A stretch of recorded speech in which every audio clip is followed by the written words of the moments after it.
This is the launch of Talking About the Troubles, the publication from the Forthspring 5 Decades project. Forthspring kind of examines the divisions that exist, and its role is really to build relationships. So one of the things about doing that was actually to examine what separates people, what divides people. One of the clear things that divides people is a very different experience of living through the conflict. So we set about getting people to share their stories with each other, to build understanding of what it was like for each other to live through the conflict.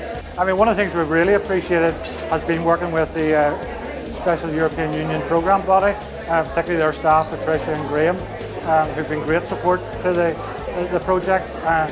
Today we're hosted by Chris Little, and one of the things that Forthspring really is glad of is the support we get from political parties and the engagement that political parties across the board have with the people who use Forthspring and with the young people. I'm delighted to be sponsoring this event here today to launch the Forthspring 5 Decades project.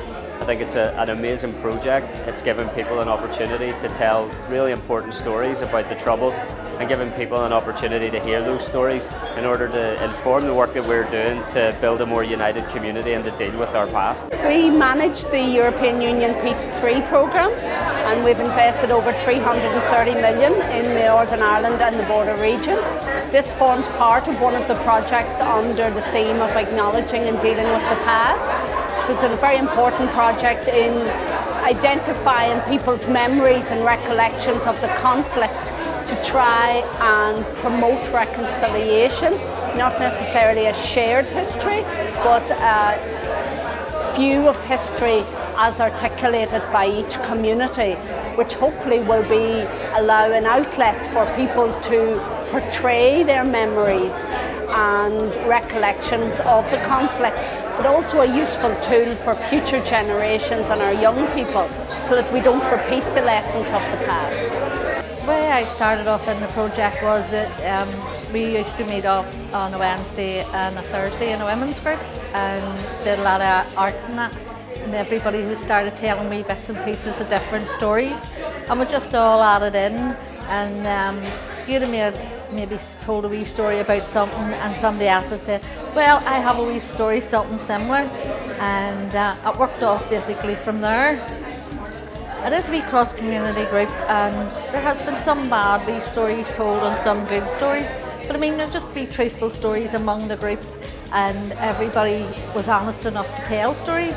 Some of the stories are hard to tell, and it took a few more people a wee bit longer to tell stories, but in the end we eventually got there with a good lot of stories. Some were good fun, some were sad. Well, we're delighted already by the kind of reception, Scott. You know, the people who took part in the project feel that they've had their stories endorsed, put out there. We've already used some of the stories with school groups who've come in, seen the exhibition, and in the future we'll see the publication.